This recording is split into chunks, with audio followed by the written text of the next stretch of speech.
NCP के नेता शरद पवार के एक बयान से सियासत में फिर से हलचली मच गई है।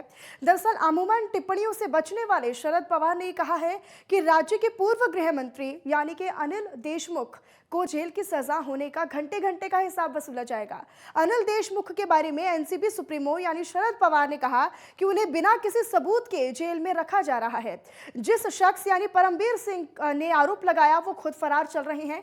दूसरी तरफ महाराष्ट्र बीजेपी के प्रवक्ता विधायक राम कदम ने ये कहा कि शरद पवार को न्यायालय के आदेश का सम्मान करना चाहिए। वहीं शरद पवार ने चुप्पी तोड़ दी है और अनिल देशमुख की सजा पर बीजेपी को हिसाब देना होगा, ऐसी बात कही है। ये रिपोर्ट देखिए। महाराष्ट्र की राजनीति में हर दिन कोई ना कोई नई हलचल सुनाई देती है। हर दिन कोई ना कोई ऐसा बयान जरूर आता है जो सुर्खियों में बन जाता है। लेकिन ऐसी बयानबाजी से एनसीपी नेता शरद पवार हमेशा बचते रहे। वो बहुत खास अवसरों पर प्रेस के सामने आते हैं और संक्षिप्त में कोई बात कहकर चले जाते हैं। कहा भी जाता है कि शरद पवार को जब भी कुछ कहना होता है तो वो किसी दूसरे नेता के माध्यम से अपनी बात कहते हैं। लेकिन इस बार जब शरद पवार प्रेस के सामने आए तो उनके तेवर बिल्कुल बदले हुए नजर आए। उन्होंने सख्त लहजे में अपनी बात कही और अनिल देशमुख का खुला समर्थन भी किया। उन्होंने कहा कि महाराष्ट्र के पूर्व गृह मंत्री अनिल देशमुख को बिना सबूत के गिरफ्तार किया गया है।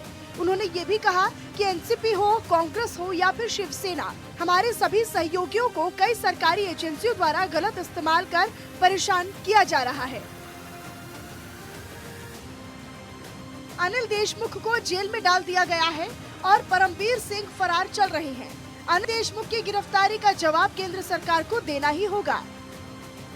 पूर्व मंत्री अनिल देशमुख फिलहाल मनी लॉन्ड्रिंग के मामले में जेल में हैं। उन्हें प्रवर्तन निदेशालय यानी ईडी ने गिरफ्तार किया है।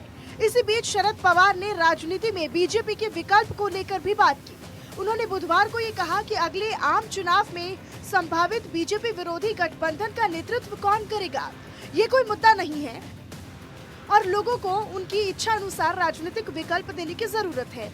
वसूली के मामले में परमबीर सिंह भगोड़ा घोषित है। एपीआई सचिन वाजे की गवाही के बाद अनिल देशमुख और परमबीर पर शिकंजा कसा गया था।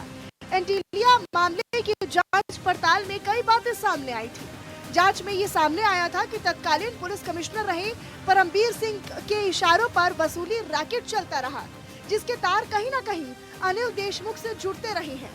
लेकिन एनसीपी प्रमुख ने इसे गलत ठहराया और ये भी कहा कि बीजेपी से अब एक एक हिसाब किया जाएगा। इसके तुरंत बाद महाराष्ट्र बीजेपी के प्रवक्ता और विधायक राम कदम ने पलटकर सख्त शब्दों में ये कहा कि शरद पवार के इरादे नेक नहीं है।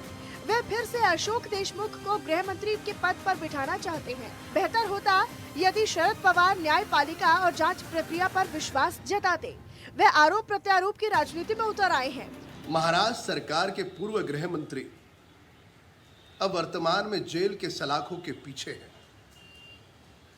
दुर्भाग्य से जिस प्रकार की वसूली कांड की बातें सामने आई, क्या इस प्रकार की वसूली का समर्थन हो सकता है? कतई नहीं हो सकता। और यह वसूली क्या केवल मात्र पूर्व गृह मंत्री और शिवसेना के अन्य मंत्री, क्या इन दोनों तक ही सीमित हो सकती है? स्वाभाविक रूप से ये वसूली के तार अन्य नेता, उनके आका तक भी पहुंच सकते हैं।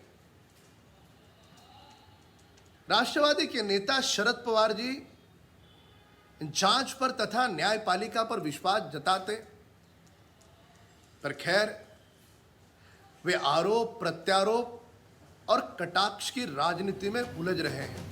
उधर परमबीर सिंह केस में अदालत ने सरेंडर के लिए उन्हें 30 दिन का समय दिया है। अगर 30 दिनों में वो अदालत में पेश नहीं होते हैं तो उनकी संपत्ति को जब्त कर लिया जाएगा।